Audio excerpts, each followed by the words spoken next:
telefishanka caalamiga Home Cable TV ayaa u kurgalay dadka ay xoolahoodii ka idlaysay abaartii baanayd ee soo martay dalka Soomaaliland ee ku dhaqan magaalada madaxda gobolka Saraare Caynabo waxaana telefishanka caalamiga Home Cable TV uga warbixiyeen waqti xaadirkan xaaladda ay ku sugan yihiin barakacayaasha ku nool magaalada Caynabo ya karin biyo iyo baad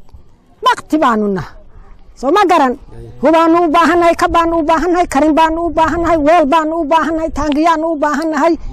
adduunka biyuuna waqti weeye waqtiyaana si dadkaas ugu jira hadii daana taageeraysan wixii aan ugu taageeraysan biyuhu ugu horeeyeen ya 30,000 oo shilinka Soomaaliland korna way u socdaan sixirkooda iyagoo ay sii kordhayaan waqtiga ka dambeeya ilaa daraad oo kaleeto waxay ahaayeen 25 maantana 30 bay nagu marayaan sida berrina waxa laga yaabaa inay 40 ay gaadhaan ama se konto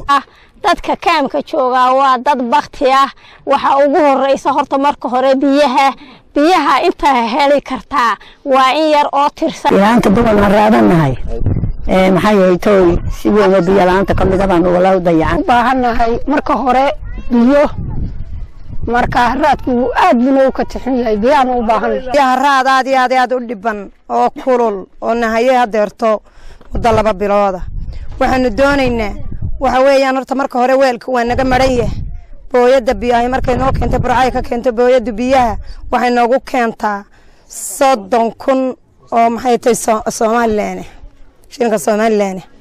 ayay noogu shubtaa ma aanu wada maxay tahay wada karo intay boqolkii reerba 2 reer ayaa maxay tahay ka shuban kara aad iyo aad baan waxaan ku haraadkaasi noogu dhiban yahay oo noogu dayacan yahay biyana aad iyo aad baan ugu baahan ugu jecsan